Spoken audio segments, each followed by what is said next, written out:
we have our first panel of the day, Defining Success and Developing a Sense of Belonging and Well-Being.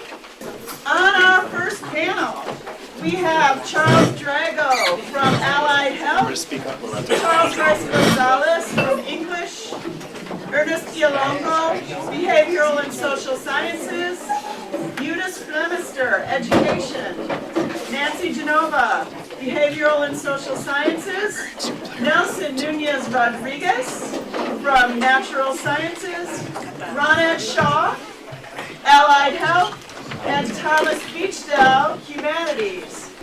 So I want to start by saying one of my favorite books is entitled Teaching with Fire, Poetry That Sustains the Courage to Teach. So when I started thinking about Day Zero, I really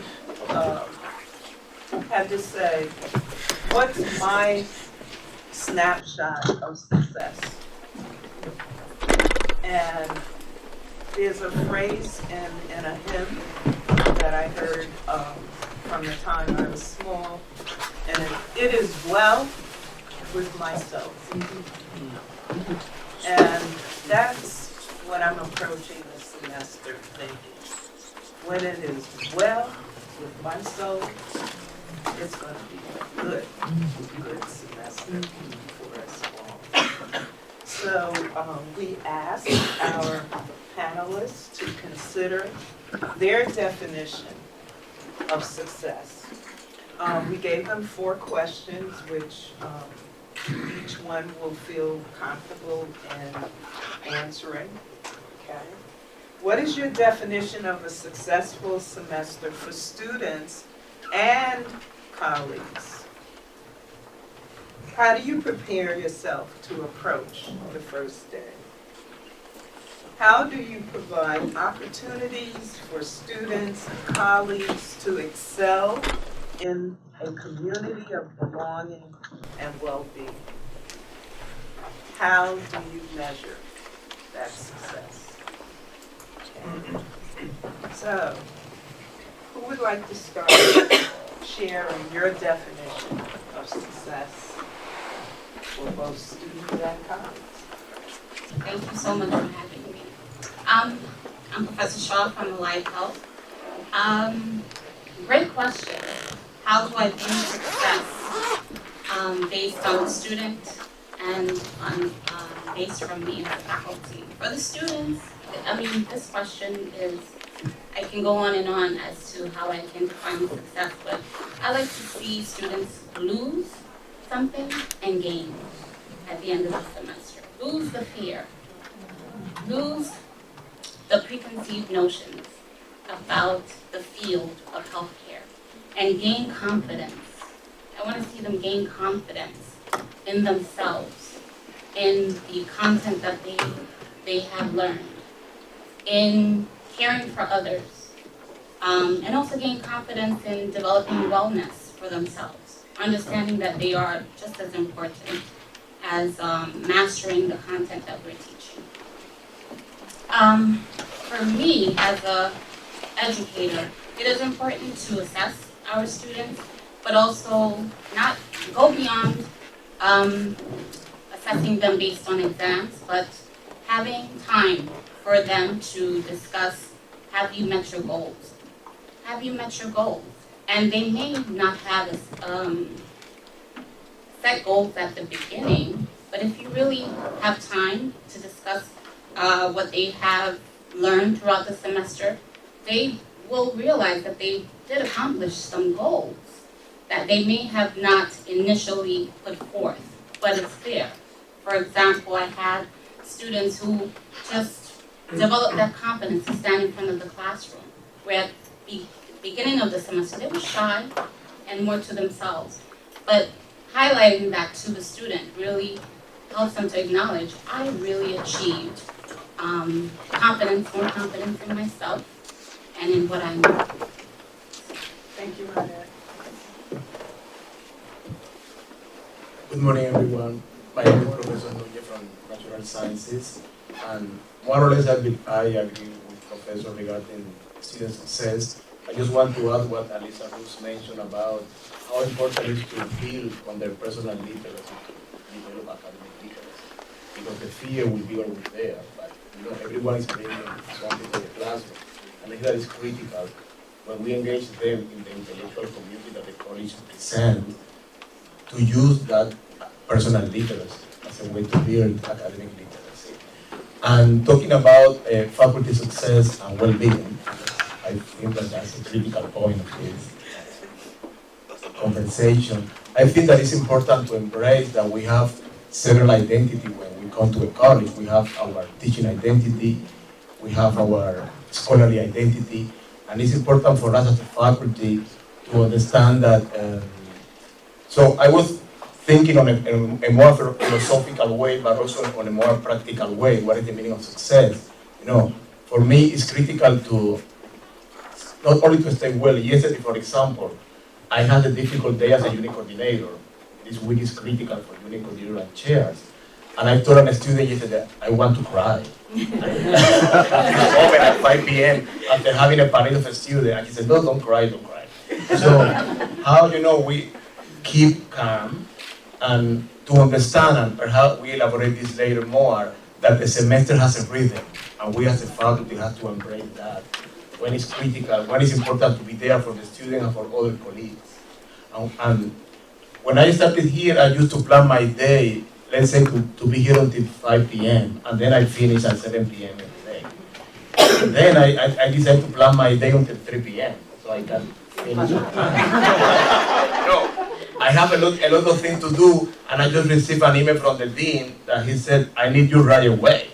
So we receive many unforeseen events and notice at any given moment. So how we plan the day to stay healthy along the week and the semester.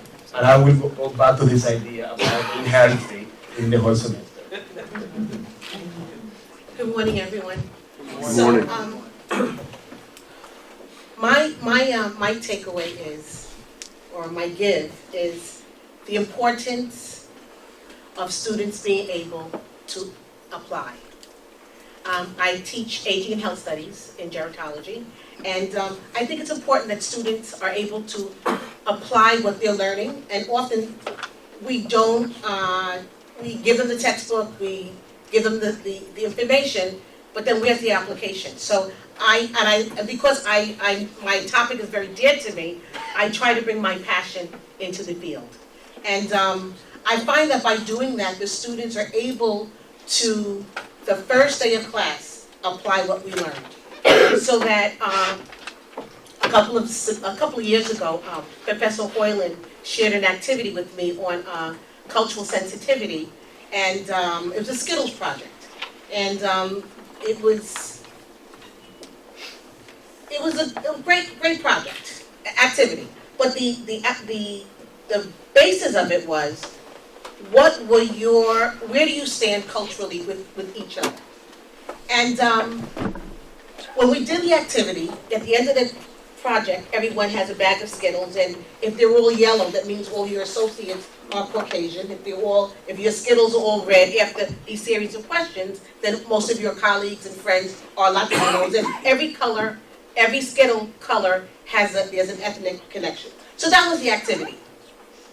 When we finished that exercise, and I kept saying, because as we talk about aging, we have to think about culture across the board.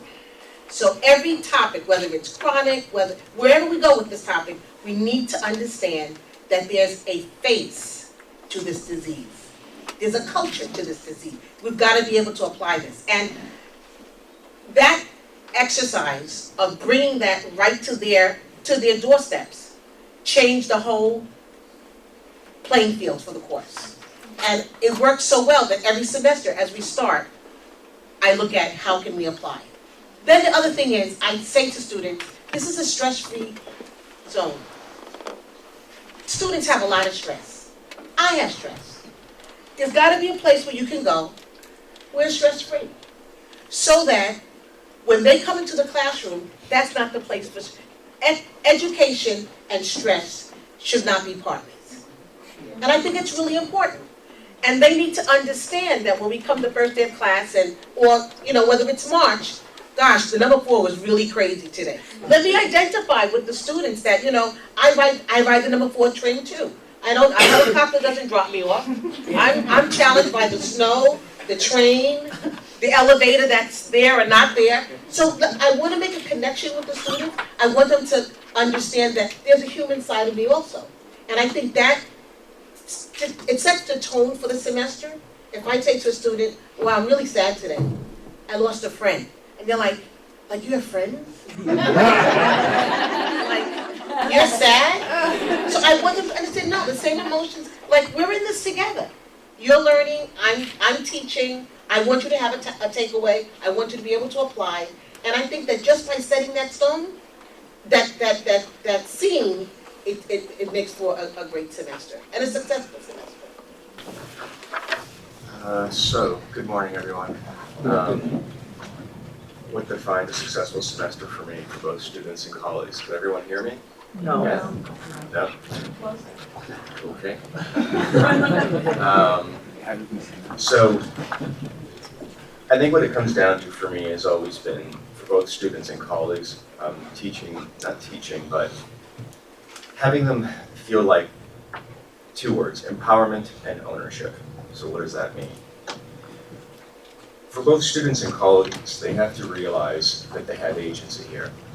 Hostos doesn't happen to them. They do have a choice in how they shape their fate here. Our new students, our new colleagues always come in and they don't know what they're getting themselves into. There's a barrage of demands. It all seems mysterious. And no one really quite knows if you're doing well, but everyone knows when you screwed up. Right?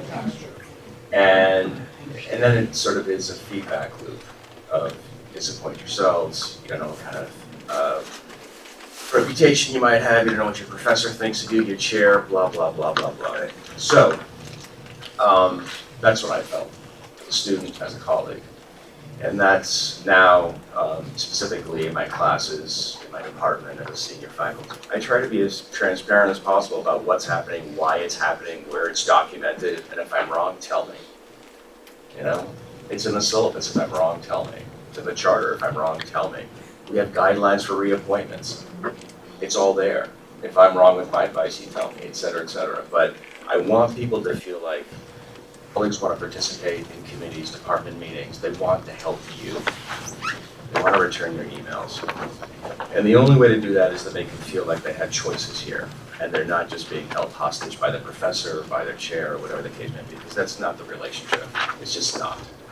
And the sooner I can demystify the process and make them feel like that they have some agency, then I think the more successful the relationship is.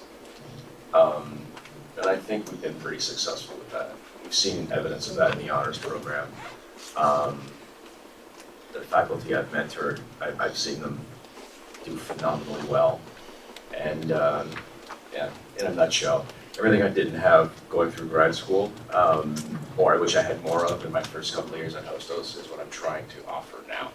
So that's how I define success. At the end of the semester, my colleagues and my students feel like Hostos is not happening to them. They're part of the process of making Hostos. Thomas Beachdell, Humanities. I really, can you hear me? Is it on? Doesn't really sound like it's on. In any case, I really like what everybody said here, so far. And it feels like we're bouncing a little bit between what is your definition of a successful semester for students and colleagues, and then down to how do you measure success. And I really kind of wanted to start with how you measure success, but after hearing what everybody else has said, I sort of end agreeing with it. I guess for me, a successful semester for students and colleagues, I guess might be something like looking back and feeling like it was successful, right? As silly as that might sound, right? I mean, looking back and saying, well, that was a successful semester. And then, well, how was it a successful semester is then what you could sort of think about. And that sort of gets me to how one measures success, right? And I guess in a way, it correlates with an idea of accomplishment. And for me, I guess I'll just, use a couple of examples. I have two writing deadlines, one which is tomorrow and the next one which is Saturday. The one that is tomorrow is done, but it's not exactly what I wanted it to be because I just couldn't get into it. I just couldn't get into it. So it's, I'll deliver it and it's really, I think, good enough, but I wanted to kind of make it better, And I went to the library every day at 7 o'clock in the morning, right? I'd get on my bike, put the lights on my bike, and I'd ride to the library. And I went to the library until 1 o'clock every single day, with the exception of Martin Luther King Jr. Day, right? In order to get that piece sort of where I wanted it for Friday. And you know what? I showed up every day and I just couldn't seem to do it, right? I got it kind of where I wanted it, but I didn't get it exactly where I wanted it. But that was a success for me because guess what? I got up every day and I got on my bike, including when it was like 7 degrees out, right? And I went to the library. I did what I thought I was going to do, and I'm meeting that deadline. So on a day-to-day basis and sort of like more of a meta way, I'm feeling pretty good. The other piece of writing, which is due on Saturday, I'm 90% done. I will go to the library tomorrow. I will go to the library on Saturday.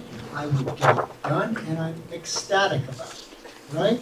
Now, just because I've accomplished something, I'm ecstatic about something, doesn't necessarily mean it was successful. For me, what the success is sort of the process of doing it, right? And so that idea of measuring success for me is not necessarily about accomplishment, but it's about, something else. It's about, some growth, or maybe it's something that I've realized about myself. And so I'll give you another example. Got a friend, and this guy was a photo assistant, and he really wanted to become a photographer. And his life was really simple when he was a photo assistant. He had a day rate, he went, he did the job, it was really easy for him, right? But then, after he decided that he wanted to become a photographer, it all changed for him. He didn't know how to set his rate, he didn't know this, he didn't know that, he didn't know how to get clients, and he's been struggling for 6 months, right? And one of his frustrations was, again, in setting this rate. And so he would make a pitch to a client, he would give them a certain rate, they would cut it in half or a quarter, he would then accept it, and then he would feel bad about himself for taking a lesser rate, right? And after so much of this, finally, he set a rate for somebody the other day. They said, how about we do 75% less? He was actually able to say no and stand up for himself and say, no, like this is what I'm worth here, this is what the job is worth. And guess what? He lost the job, he didn't get it. But, in a way, after speaking to him about that, I could hear that his self-esteem for himself rose really a lot because, and his motivation for chasing down the next client. So I don't know, I don't know if I've been a little bit too abstract or not talking enough about the educational environment that we're in terms of success. But I think that the measurement of success is really, it wasn't one.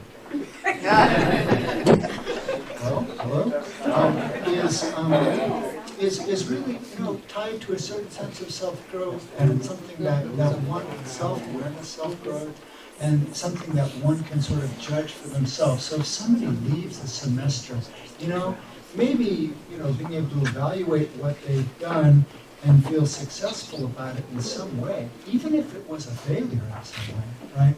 Then for me, I think that's significant. And I've said enough. Yeah, I'm processing. Hi, everybody. I'm Charles Rice Gonzalez. I teach in the English department. What's interesting about what the panel shared so far, I think, is something we know that success looks differently in a lot of different ways, and I think it's important for us to select the ones or be at least in touch with the ones that we value or are familiar with. But, for me, when I talk to my students literally on the first day, I say to them, I said, all of you are in one place when you walk into my class today, right? So I teach English and I teach either intro to literature or a developmental class. And I say, all of you you all have writing skills because you're sitting in this classroom, you just came from high school. But maybe you need help developing your thesis statement, right? Maybe you can construct an essay really well, but you may need support in how to develop your evidence and your support inside of it. Your issue may even just be simply spelling, right? So that each of you will come in here with a set of skills. And my goal, right, to measure success in your class and your own success is that you move from wherever you are today at day 1, then in week 14 or 15 in this class, you're in a different place, right? So you may not be a master essay writer, right? You may not be completely perfect, knocking A's out of the park. But if you're able to move from an F to a C, or you're able to move from a C to a B, in your classes and your grades, but if you're able to learn and say, okay, when I leave this class, I didn't really understand the structure of an essay, but now I got the basic structure of it. That's success, right? That you've come into the classroom and you've moved, right, yourself in terms of your skills from one place to another. And that's as far as we go. Then I pass you on to the next semester, the next professor, and they will take you on the next part of your journey. So that's when I want them to understand success as personal and individual. And then when I think of colleagues, I think of success for colleagues. One of the things I think of myself, I had a woman in my life who was very, very special to me, a very important mentor, and she would always say to the educators, she goes, when you go to institutions, you go to high schools, you go to colleges, there's all this stuff you got to deal with, right? You got to deal with administration, you got to deal with all of the politics sometimes in the situations, but what are you there for? You're there to give something to the students. And so I literally say that to myself sometimes when I'm walking down the hall, heading to a classroom, and even though I have my syllabus and I've got my lesson plan, and I'm all set, I think of what am I going to give them today? So, and I think of us as professors, as colleagues, like how is success, one of the ways we can define success is think of what have we given our students. I'm Nancy Genova from Behavioral and Social Sciences, the Public Policy and Law Unit. I teach public administration, which is the oversight of, for those students that want to go into government agencies, nonprofits, or even corporate America. Everyone gets government oversight in the United States, so they become familiar with all the different branches of government and how oversight is done in all those different areas. For me, I want to give you a little bit of background because this is a second career path for me. I was a hospital administrator for over 20 years, and so I was a grant manager in the healthcare setting. And one of the things that we do in healthcare is for hard-to-reach patients and patients that are hard to engage, the starting point is to reach them where they're at. And so that is something that I brought into the classroom. So with my students on the very first day, as they all introduce themselves and say what major they're going into, I ask them, what is their intention? Because it is important for me to know where they're at so that I could kind of customize. The lesson remains the lesson, but then I'll know where they're coming from. And so, piggybacking on everything that my colleagues have said, a lot of students, right, there's a lot of variables for success because all the student starting points are different. Some of our students are coming here and this is the first time they're speaking the English language. Some of our students are here and they already feel defeated before they've even started. Some of our students that are here have all kinds of different kinds of backgrounds, and so like gauging some understanding of that, then you know the starting point and you could see their evolution in the classroom. So is it the student that's not speaking that now speaks in class because they have shed kind of the shyness of this is a second language, but I'm gonna try it.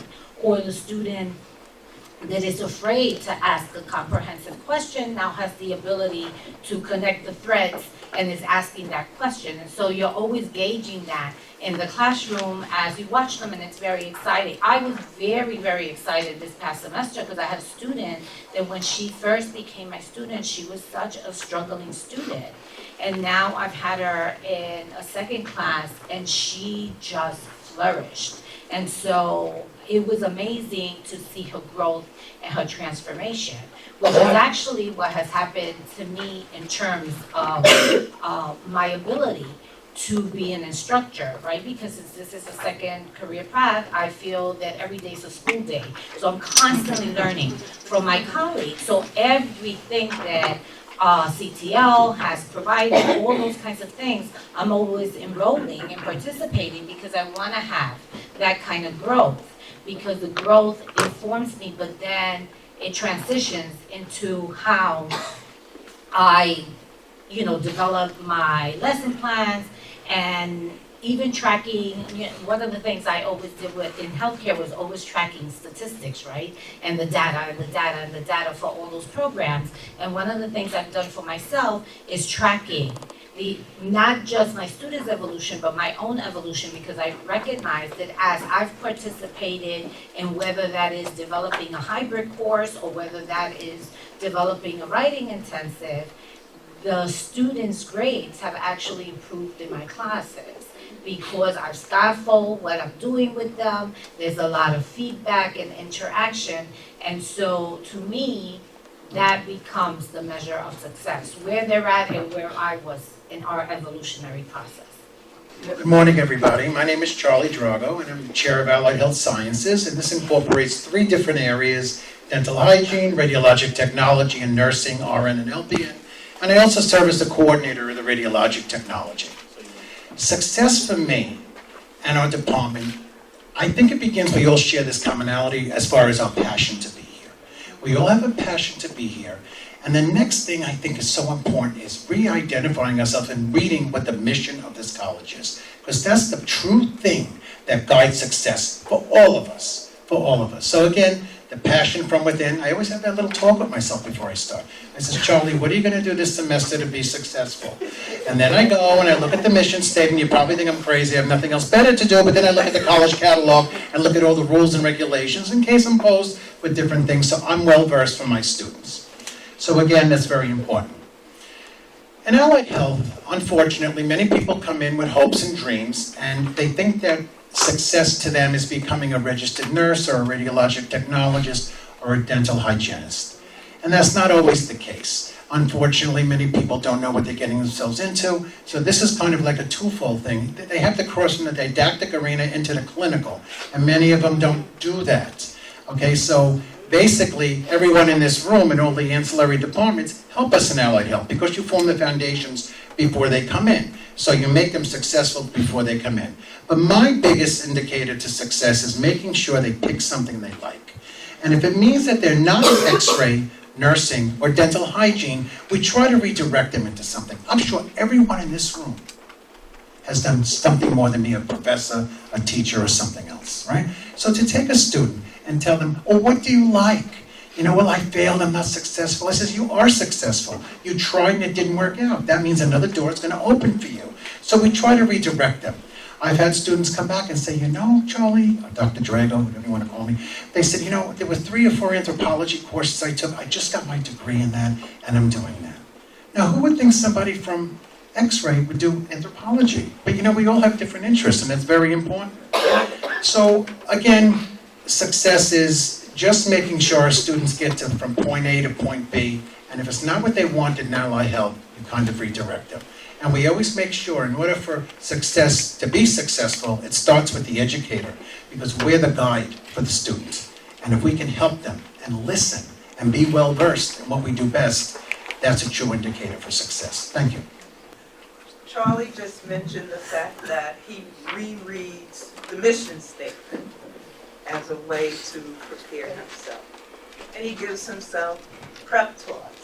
Are there any other panelists who would like to add to a specific strategy you use on preparing for the first day? I guess I'm going to mention something because actually, when I was asked to do this panel, I thought I was going to speak to a lot of students, right? And so I had a really sort of solid answer for what I do to prepare for the semester, but it was really more aimed toward students than it is at faculty or anybody else. But, maybe that can get passed on in a certain way. I guess, and I actually did bring a little, what did you call it? What did you call your display thing? A cheat sheet? Cheat sheet. Yeah, well, it's a calendar, right? This is this is, I know it sounds a little silly, but you know, I kind of felt like when I was thinking about what I could say, or what I could say about how I prepared for the semester was really just to tell students that what I did is I took the semester and I put it into a calendar like this and all of the things that I had to do, and then I just followed that. And you know, it surprises me when I teach about how students, you know, this idea of time is very sort of amorphous, right? Even though they're very busy with lots of different things, this idea of time is sort of amorphous, or when things are due, or how much time they have to do something, or how much time is left. And so, you know, for myself, what I do is I set a calendar and I put in all of the things that I have to do during the semester, really. And that allows me to see what kind of time I have. And to you, it's probably very self-evident. You probably all do that. And you know, I moved from a little tiny date book, which was a day or a week view at a time, to a month view, so that I could actually, you know, begin to really comprehend how much time I had and where those blocks of time, where I could get these certain blocks of times to accomplish things. So for me, at least, as a person, doing this type of calendar exercise was a major revelation for me, and it helped me, you know, be more productive and stay on task and do all of that other stuff. So it's something that, so I do it for myself, and then, you know, when I start my classes, I go through this with my students, and I give them the advice that maybe they could just print out sheets like this and do sort of the same thing. And, you know, I don't know, for whatever it's worked really well for me, and that's my practical gift. Really. Thank you. I just saw a colleague and she kind of said, yes, I do that too. So yeah, it works. I think it's something simple, and I'm sure everyone does this, reflecting back on the prior semester. For me, I have my students for 2 semesters. The program is 8 months straight. So the students that I had last semester, I will see them this semester. And I often reflect back on the prior semester and identify things that worked well for that particular class, because every class is different. And things that I can absolutely change in my instruction, or just in the resources that I bring into the classroom. Last semester I brought in iPads, and the students loved it. And so this semester I plan to do it even more. And that helps with enhancing their interest in the content and just keeping them engaged. So reflection, and I'm sure everyone does that, but it's always good to think about that. To piggyback on what Professor Short said, the semester before I start the new semester, like from fall to spring, I have the students, the last day of class say, I give them index cards and I say, what would you like to see different? What was good, what worked, what didn't work? Give me some feedback. Tell me what I did great, tell me what I did wrong. Let's have a discussion. And that tool helps me for the next semester. A lot of times it's kind of the same thing, or it's like nothing, but it's a good way to kind of have that conversation. But the first day of class, to answer that original question, is I'm a visual person. And I like students to imagine that they're on the number 4 train. And some of them are on the express, but they really should be on the local. For whatever reason, and that's not derogatory, but for whatever reason. But the thing is that they're all going to Grand Central Station. So whether you take the 6 train to get there, or the 4 train, you're gonna get there. So one of the first things I say to them at the beginning of the semester is, what's your date of graduation? Because I think there's a whole discussion about retention, and I'm amazed at how many students don't I don't, June, I think, maybe no, let's get a date. Let's have that discussion. If you know what date you're getting off the train, you're gonna work harder that semester. Because if I don't pass that biology course or that English course, I'm gonna have to get off at 125th Street, go across the platform, take the number 6, and the next stop is gonna be 116th Street. And I think that it makes it visual. And so students have come back and said to me, like, Professor Clemister, listen, I'm on the local, but guess what? I'm at and don't give me some 68th Street. No, they're at Hunter College. They're at 68th Street. So they're getting down. They're not at Grand Central yet. And I think that kind of identifies their journey, and it lets them understand that I understand that we don't all get there in 3 stops. And I think it gives it's a positive spin to a trip. So mine, one of the things that is connected to reflection, I kind of think of myself, and I think all of us in the room, you know, we got the education, we are here, we're smart people, we bring a lot into the classroom, there's a lot of preparation we do, that I do, particularly selecting works, etc. But then I take this moment and do some self-reflection and think about the assumptions I bring in the classroom. And there's this quick story this professor who teaches elementary school, Latin American professor, tells, and it's about his first day of class, and he says, I do this assessment with my students and I ask some questions, and then I'm assessing them. And he said, I asked this one student, if you have 3 candies, can you eat 5? And he says, no. He says, "Ooh, why?" He says, because I'll vomit. And then he says, he looks at the name and writes, cannot reason well, right? And he said, later on I met his mother, and his mother explained to me that kid in particular loves candy, and he eats candy and gets sick. And so then for him, he understood, oh, it wasn't that he said, he was thinking if I ate 3 candies, I'd be okay, but if I ate 5, I'd be sick. So he had a different set of reasoning and understanding to the question than the way the professor was presenting it.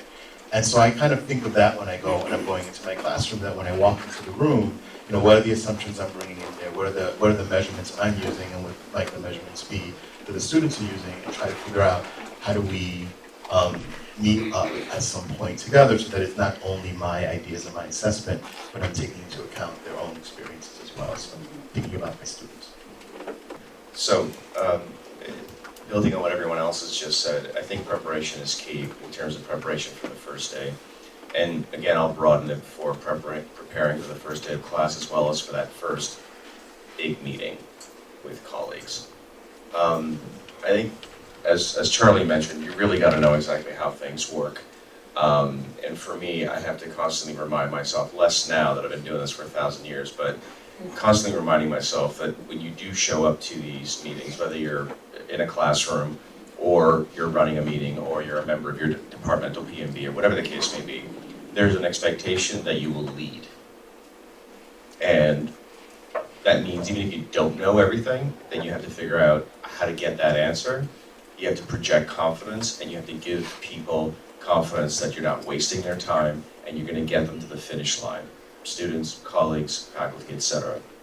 So besides preparing as much as possible before I come to the first day of class or that first big meeting, Senate, PMB, whatever the case may be, and I mean preparing like documentation, rules, regulations, syllabus, all that stuff, visualize what the win looks like for you, step by step, and try and foresee how that meeting, that class will go. Figure out where you want to get to, sketch out some of the steps to get you there, and since we've all been doing this for a while, you get better and better at learning to think on your feet. But having the background of the research before the big meeting, knowing where you want to get to, and the practice of learning to think on your feet is a good way of projecting the leadership required and the confidence and instilling the confidence in those people that come to these meetings that want to know where are we going, why are we doing this, how are we going to get there, and then they'll follow you right to the end, and that's how you get success in my experience. So I'm going to piggyback on what everybody else said. For me, it's preparation. It's about like really organizing everything that I'm going to do in terms of the lesson. I teach with PowerPoint and with slides. But in addition to that, I have to, every semester, really look for stories in the local news that really emphasize a particular chapter or theory that we're going to be working on that particular lesson. And in my classes, one of the challenges is that we really talk about very provocative subjects.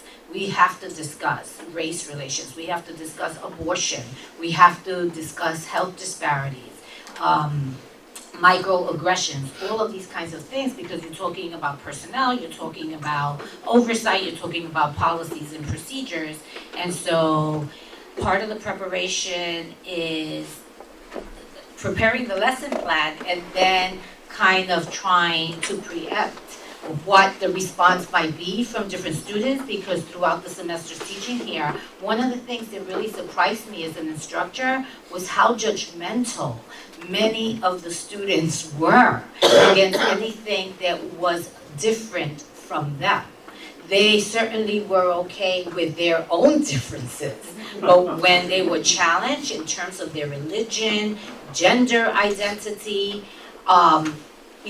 gender, any number of things, it was like there was a wave of something going on in the class that had to be addressed. I had to, throughout the semesters I've had to address, so I have to be mindful in selecting the stories that might, and then be adaptable, which is one of the things that one of you said. I think it was Professor Nunez that said about, you have to think on your feet and you have to be adaptable, because you never know what the thing that you're introducing creates that. And so that, for me, that's why preparation and having everything set so that I could pull and glean from it right away and then give it to them. And I'm so excited because this semester I'm going to be teaching in one of these classrooms that has the computers right in the class, so that right then and there we can do research in real time. Let's look for it and let's see what happens. I'm going to take a different angle on this. The human emotion of loneliness. In order to be successful, okay, you have to feel like you're part of something most of the time. And to give the students, you always have to, give them a little bit of hope and to be successful. And for me, it's always, let's start this X-ray club. Let's work together. Let's travel as a group. Because sometimes it's only natural. Life takes over. Our students have many challenges. And they want to be successful and they're studying, and all of a sudden something goes on at home and they need something to lean on. So if they have another student or a society or a professor that cares, they're more apt to get up, move forward, and be successful. And I think that's very, very important. That's all I want to say. I think that for me it has been important over the years to prepare an exercise, not only to communicate my expectations, but before to ask them about their expectations. So before talking about the syllabus through any exercise, to have some kind of games, for example, asking them what they know about chemistry, what they want to know, so to have kind of a sense what's going in the room. But it's critical for me, before setting the tone, asking them, what are you bringing to the classroom? Before we open the floor for questions, I'd like to read this poem entitled, I Care and I'm Willing to Serve. And it's by Marion Wright Edelman. Lord, I can't preach like Dr. Martin Luther King Jr. or Jesse Jackson, or turn a poetic phrase like Maya Angelou, but I care and I'm willing to serve, and to use what talents I have to build a world of peace. I don't have Fred Shuttleworth's and Harriet Tubman's courage or Andy Young's political skills, but I care and I'm willing to serve. I can't sing like Fannie Lou Hamer or organize like Ella Baker, David Rustin, or John Deere, but I care and I'm willing to serve. I'm not holy like Archbishop Tutu, forgiving like Mandela, or disciplined like Gandhi, but I care and I'm willing to serve, and to fight in a nonviolent manner. I'm not brilliant like Dr. Du Bois or Elizabeth Cady Stanton, or as eloquent as Sojourner Truth and Booker T. Washington, but I care and I'm willing to serve. I don't have Mother Teresa's saintliness, Dorothy Day's love, or Cesar Chavez's gentle, tough spirit, but I care and I'm willing to serve. God, it's not as easy as the 60s to frame an issue and forge a solution, but I care and I'm willing to serve.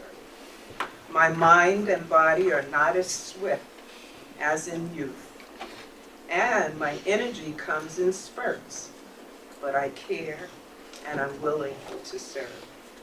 I'm so young nobody will listen. I'm not sure what to say or do, but I care and I'm willing to serve. I can't see or hear well, speak good English, stutter sometimes, and get real scared. I'm shaking actually, I don't know why. And I care, and I'm willing to serve.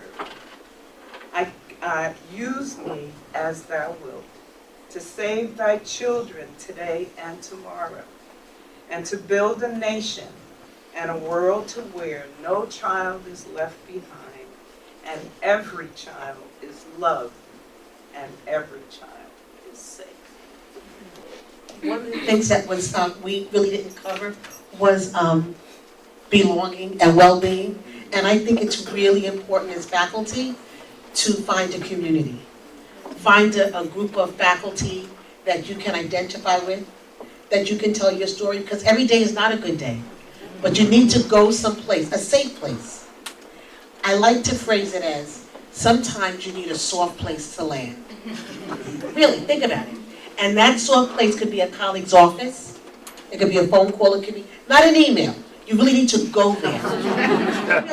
You need to go there and just get it all out. And then, you know what, I can do my 2 o'clock class now. But I think we should find a place of belonging, a friend, a colleague, and it does wonders for well-being.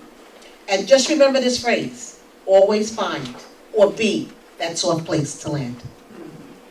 I think that Ernest mentioned the idea of choices, but I have to mention that when I started here, I have many colleagues. The chairperson at that time, that created opportunity for new faculty.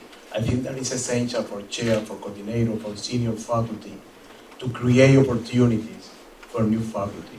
And she used to say, oh, I'm doing this for you, not for me.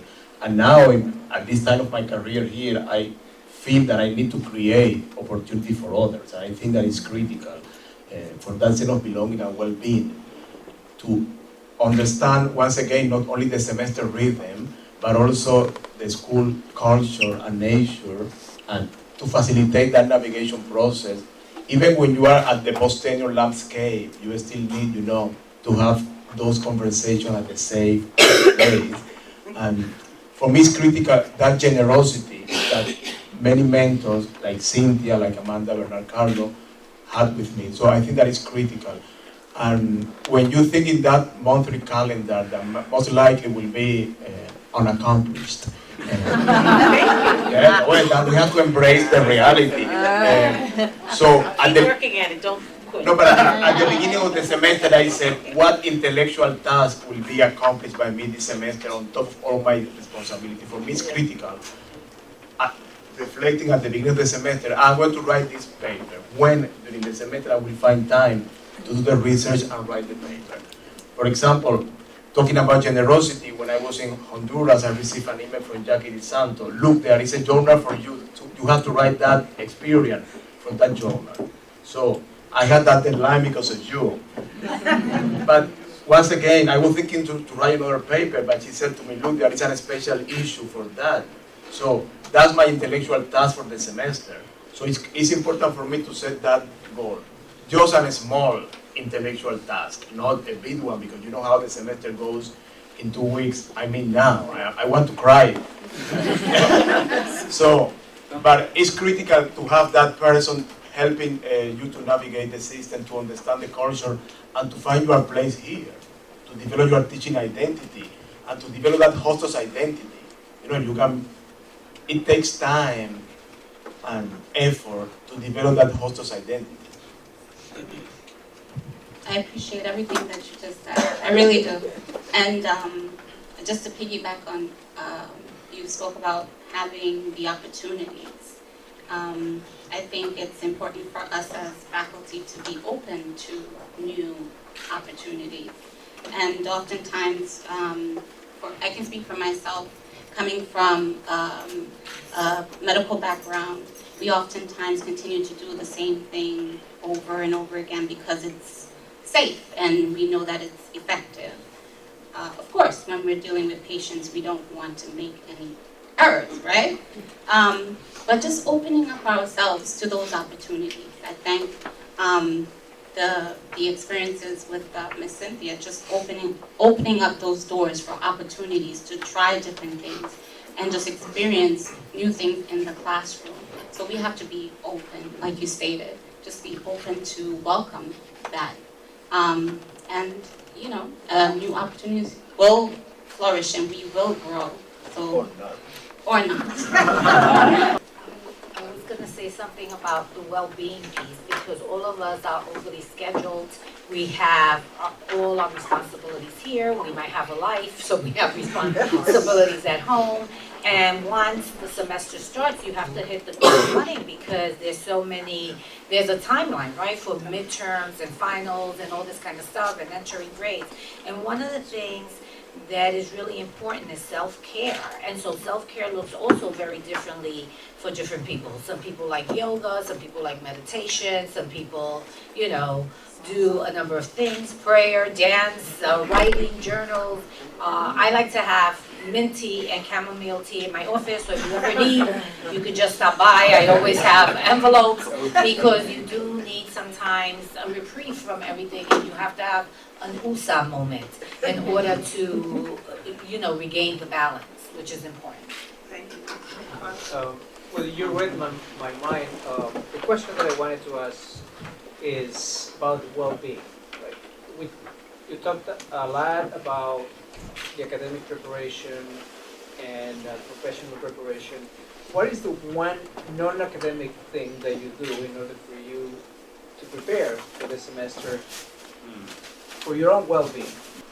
I start with prayer. For me, it's about intention. I'm very, very mindful of what it is. You know, I love being here, and I grew up in this neighborhood.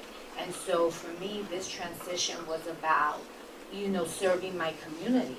And so my intention is wanting to always, you know, we have to grade students, we have to sometimes tell them things that are difficult to say, but my intention has to always be an intention to rebuild them. And to do that, I have to be in a state of meditation, in a state of affirmations, in order to be able to do that. And then at the end of the day, you know, I like to live by a mantra from one of my favorite writers, who's Dr. Clarissa Piccolo Estes, who wrote a Times bestseller called Women Who Run with Wolves. And then one of her quotes from that book is, do not be afraid of failure, because failure is a greater teacher than success. Well, I guess, you know, I was going to say earlier something about how, you know, in preparing for the semester, I try to get the routines kind of grooved in like a record or something like that, so that when I go into the semester, I don't lose them immediately, right? And so the struggle I always have with the semester is trying to keep up a gym schedule going into the semester, right? I mean, it's just, and I struggle with it, and I fail with it, and I just try to continue with it and schedule it better and go a day at a time and whatever else. And I guess that's about it, really. I think that based on Carlos' question, it's important to preserve those times or whatever you do. Actually, I have a quote from Jose Saramago saying that happiness is a personal issue, so you have to define what is the meaning of happiness and how you go there. But for me, I like to travel. So I already booked my ticket for the summer and for the spring break, and I don't play with that. So it's important to preserve whatever you do to come back invigorated. So I want to thank our panelists and Cynthia. Thank you so much.